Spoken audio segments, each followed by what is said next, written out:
Be me, Lana, 39F, head of people ops at a mid-size B2B software company that sells workflow clarity to enterprises.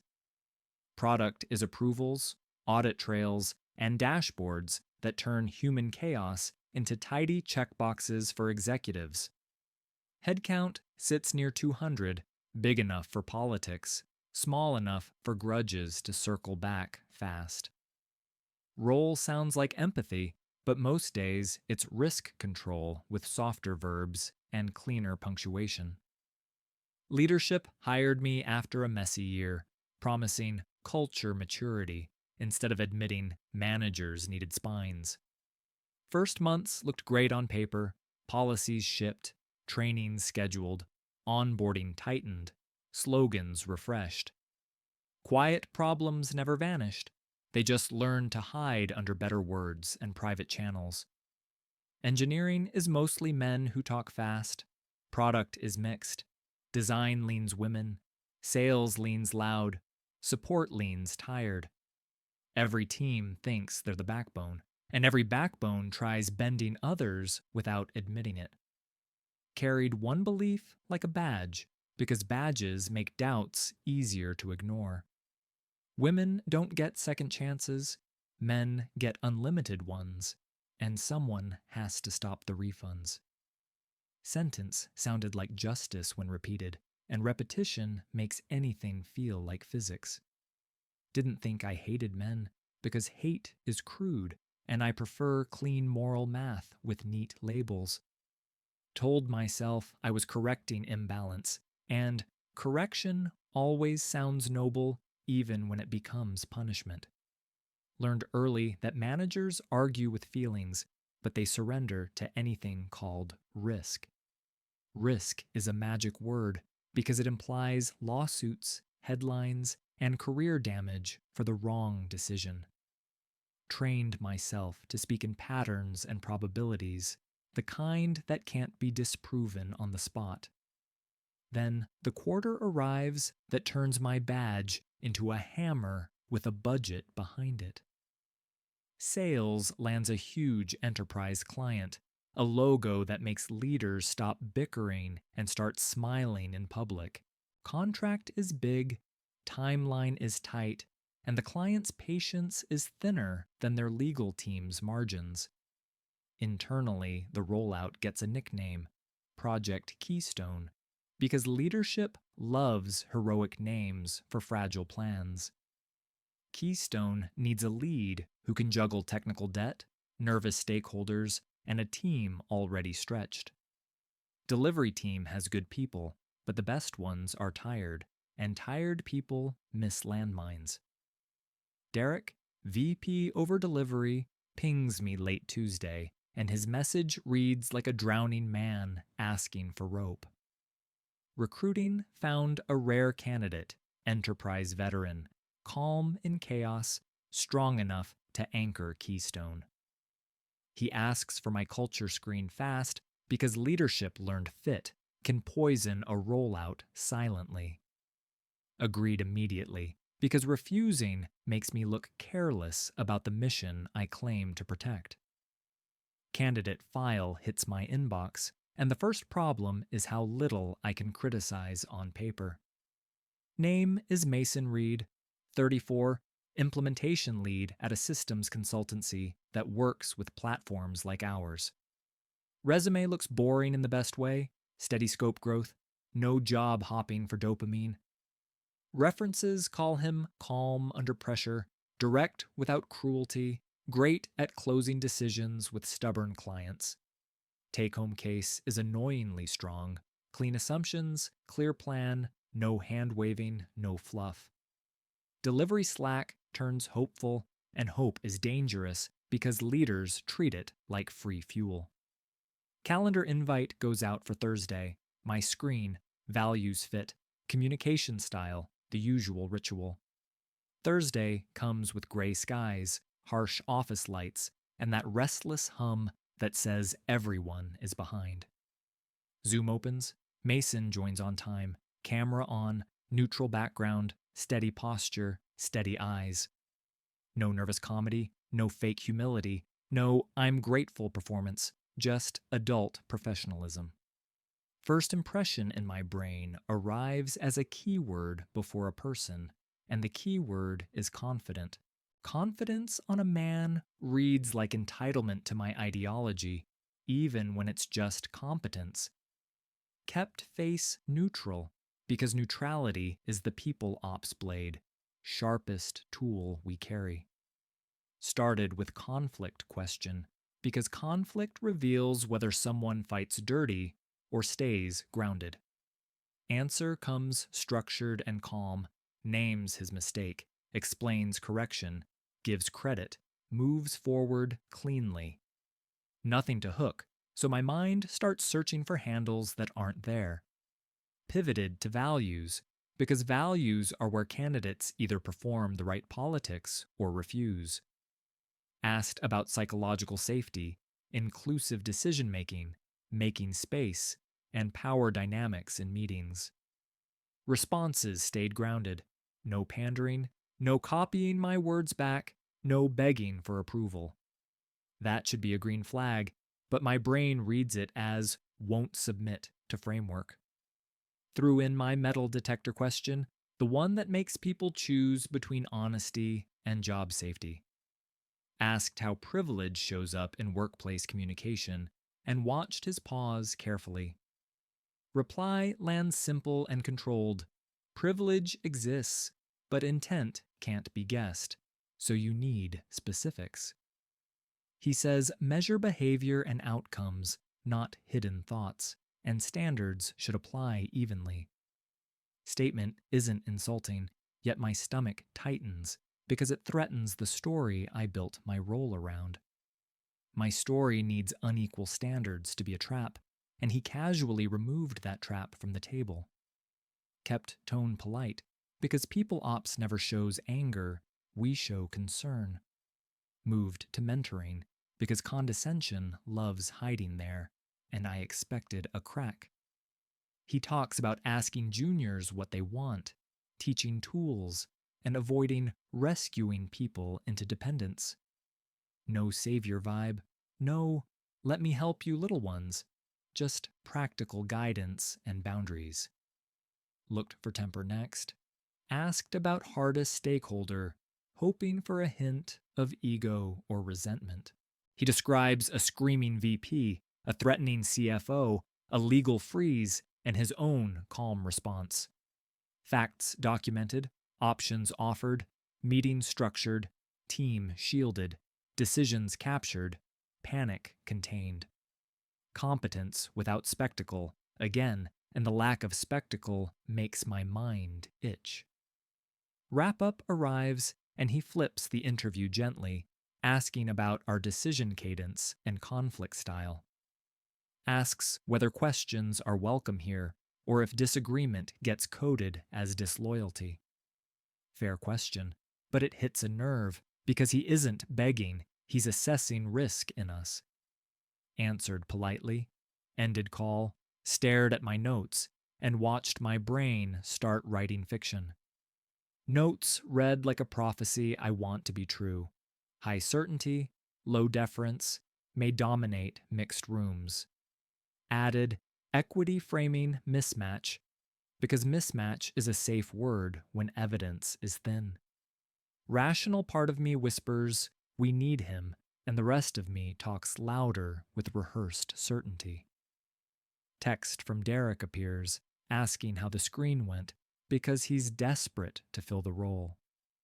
Typed carefully, because people ops words can redirect a career without ever sounding like a weapon. Wrote he's very competent, but I have concerns about fit given our current environment and priorities.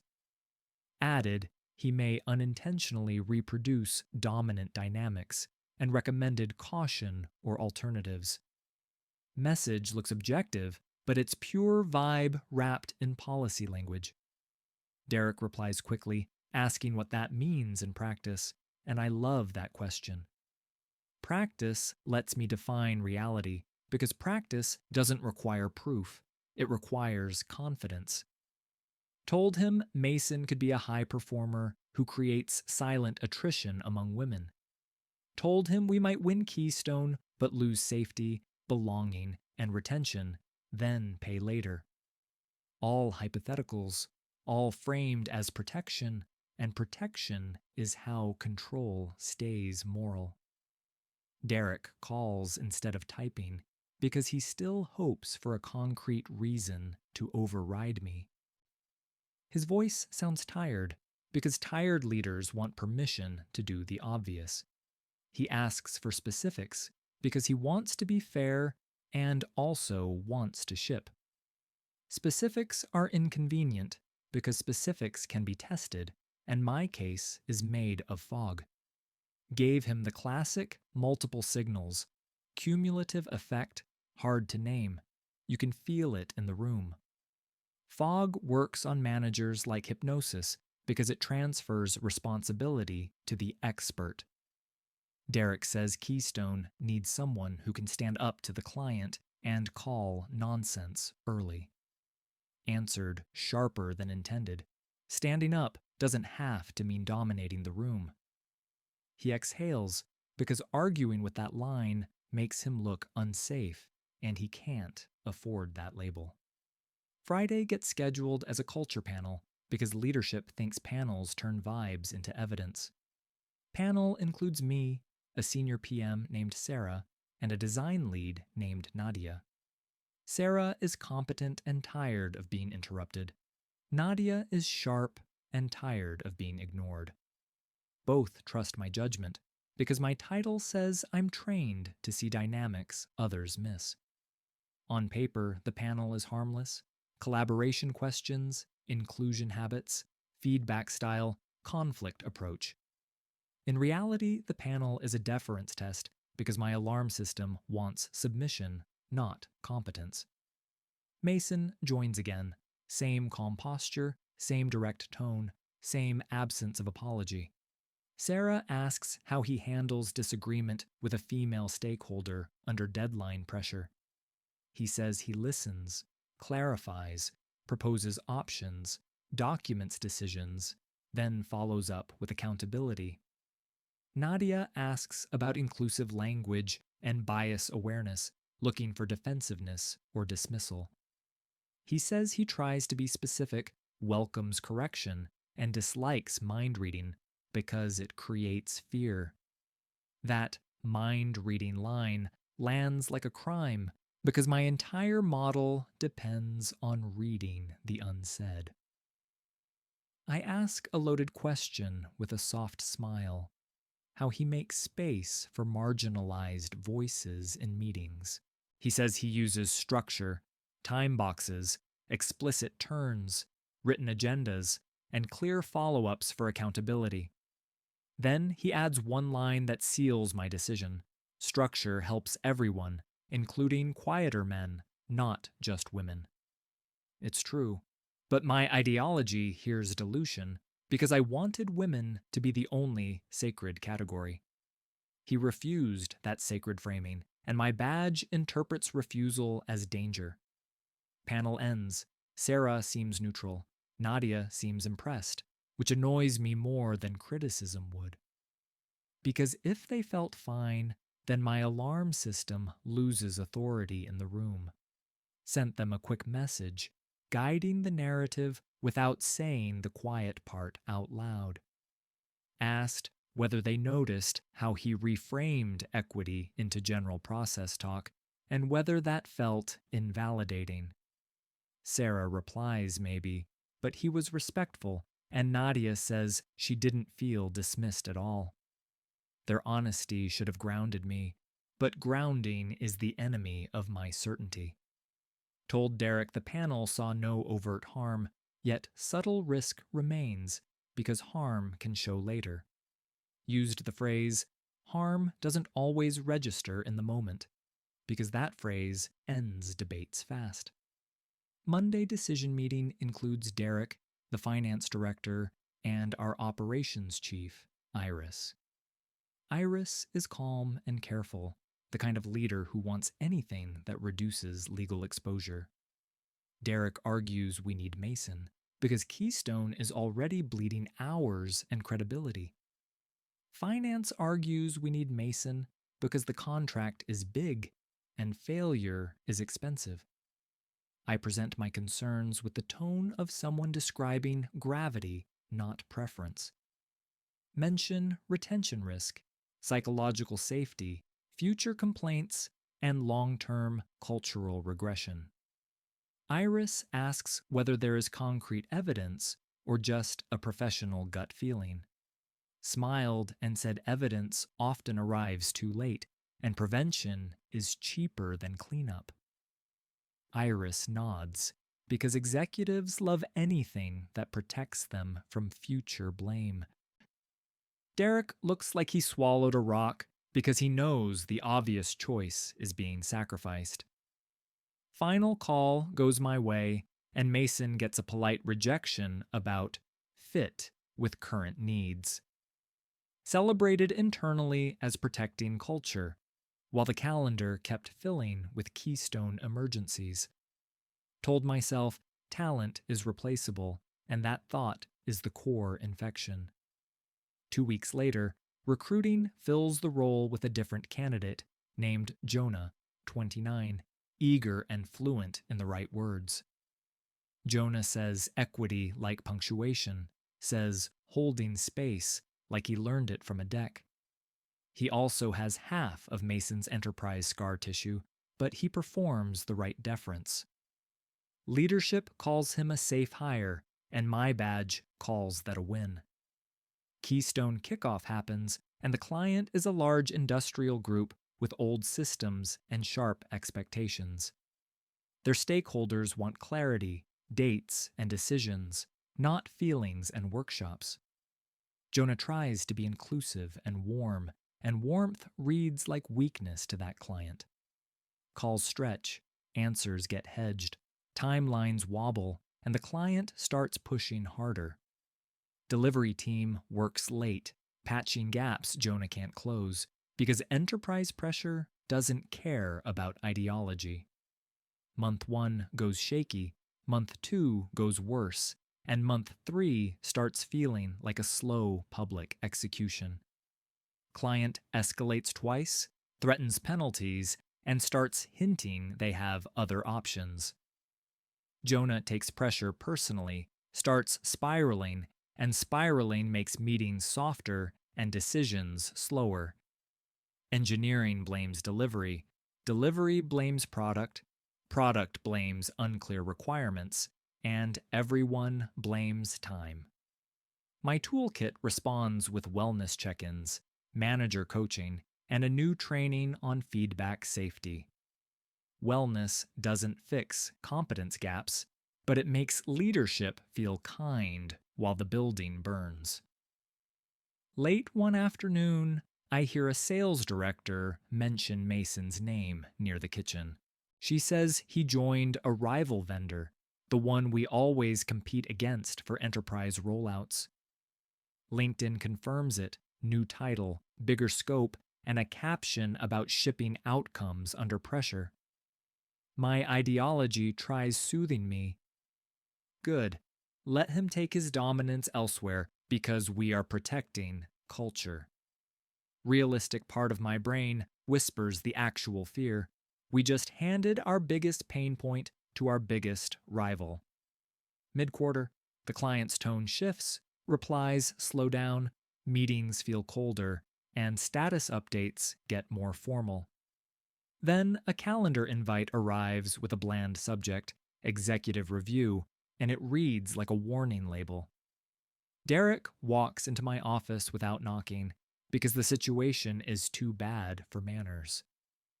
He says the client is bringing in another vendor to the review, and my stomach drops before he finishes. Executive review happens, and the client's VP opens with polite disappointment and sharp numbers. Iris talks in marketing language. The client responds with missed milestones and broken confidence. Halfway through, the rival vendor joins, and the room energy changes like someone opened a window in a smoky house. Their lead introduces himself. Camera switches on, and Mason appears with the same calm face and steady eyes.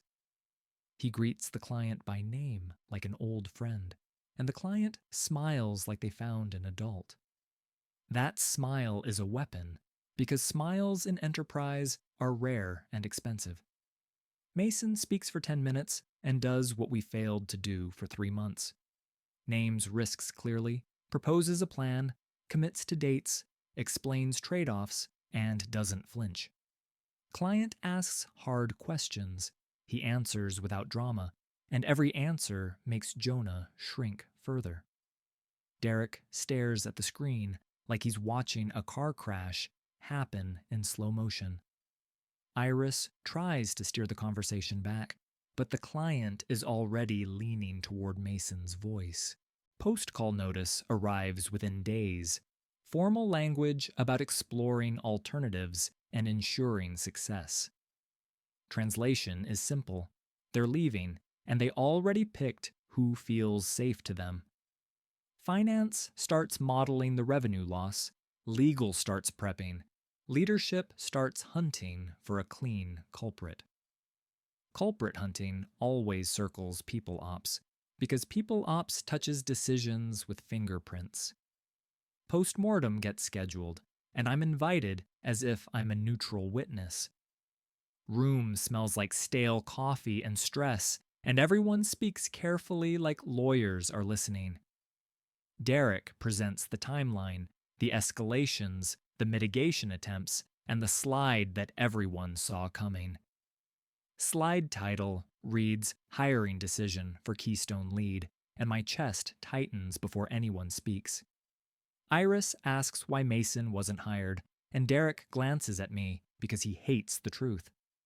I explain with smooth language, fit concerns, risk of harmful dynamics, long-term retention, future complaints.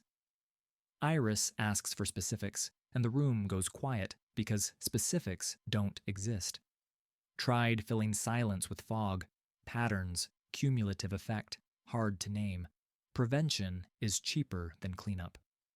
Iris replies, cleanup is exactly what we're paying for now, and her tone is colder than any client escalation. Finance asks whether any concrete issue was documented, and Derek says quietly, no, it was precaution. Precaution is a nice word for guess, and guess is a dangerous thing to build a quarter on. Meeting ends without resolution, which means the resolution becomes politics in private channels. Next week, my calendar fills with alignment chats, and the tone shifts from respect to caution. Caution around people ops is the first sign leverage is leaking out of your hands. Iris requests my interview notes, and refusal would look like guilt, so I send them. Watch my own phrases sit naked on a screen. High certainty, low deference, equity, framing, mismatch. Outside my head, they look ridiculous, like fortune cookies dressed as evidence. Iris calls me into her office, door closes, and closed doors always carry an implied threat. She speaks carefully because careful leaders avoid phrases that can be quoted later. She says we can't run hiring off ideology, and she says Keystone needed a lead, not a sermon. She says my decision cost the company its biggest enterprise contract of the year. Defense rises fast because ego hates responsibility, and I reach for my favorite shield. Culture matters. Talent without values is dangerous. Safety must be protected. Iris replies, values don't ship milestones, and that line hits because it's crude and true. Then she adds the one that hurts more. I didn't protect women. I protected my narrative. Walked out with a tight face and a loud mind, because ideology screams while reality whispers. Layoff rumors start, because revenue loss always finds bodies to pay for it. Layoff day arrives like weather, and leadership calls it restructuring to feel less like violence. Dozens gone, including 2 women from design who used to thank me for making the office feel safer. One of them asks why, and I give the corporate answer about runway and strategy. She says, "You always said culture keeps us safe, and I can't answer without exposing the lie." Culture didn't keep her employed. Competence might have kept the client, and the client would have kept runway. Week after layoffs, an email arrives from Mason, and my stomach drops before I open it. Subject is calm, quick note, and the content is polite enough to hurt more. He says he heard Keystone was rough, says he's sorry it went that way, then thanks me. Thanks me because the rejection pushed him to accept the rival offer immediately instead of hesitating. He says he liked our team, but my concerns made it clear he'd never be trusted here. Last line is a knife dressed as manners. Guess we both made choices that fit our values. Anger flares because anger is easier than shame, and I draft replies I never send. Next month, my own review cycle starts because irony loves HR more than anyone else. Iris assigns a committee for transparency, and transparency is what people say when trust is gone. Review document arrives with a title that makes my mouth dry: People Ops Effectiveness and Business Alignment. First paragraph praises intent. Second paragraph moves into concerns with familiar language. Patterns of unilateral escalation, subjective interpretation presented as documented risk, undermines decision quality. My favorite phrase appears like a curse: impact matters more than intent, and it's aimed at me. Meeting invite arrives labeled development conversation, and I laugh once because it sounds like my own script. Walk into the room. Iris is there, finance is there, Derek is there, and no one meets my eyes for long. Iris starts with a soft opener, not disciplinary, just addressing issues before they escalate. My own words, my own cadence, my own blade, and it feels like swallowing glass. She says my approach introduced unpredictable constraints into hiring, and unpredictability is revenue risk.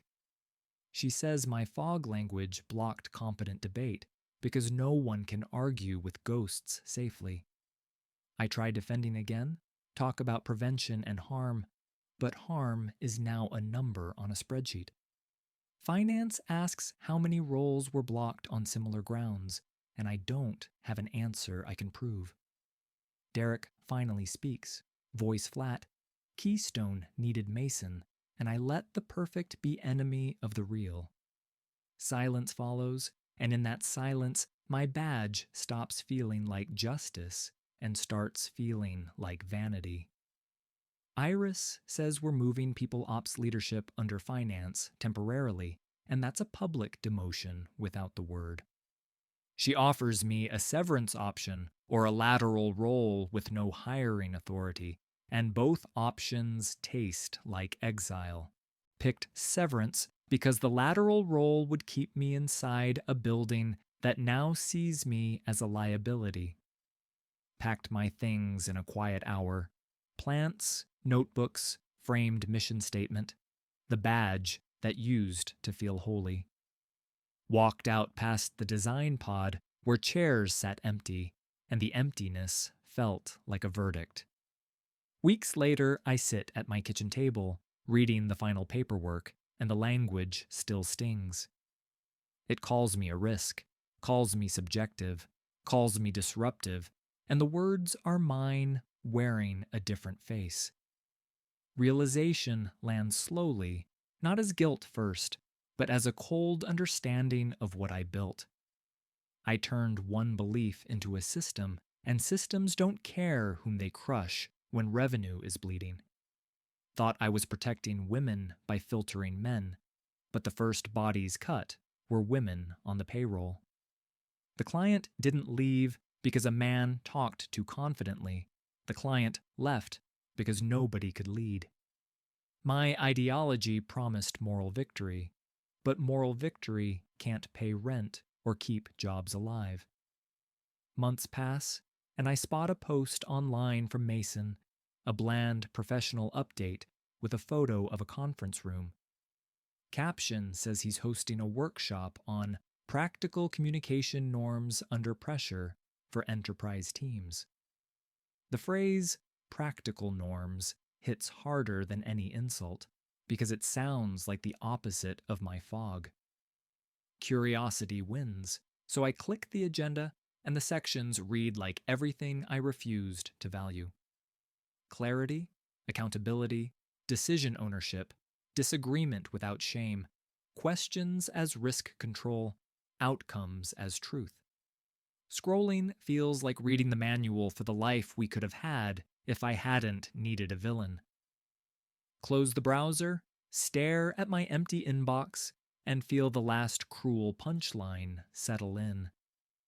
Spent years saying men get unlimited second chances, then lost my job to a sentence about my dominant dynamics. Turns out the system I built doesn't care who you are. It only cares who it can blame when money runs out. Finish the night with one thought that won't leave. Culture didn't pay the bills. Competence did. And I taxed competence until it left.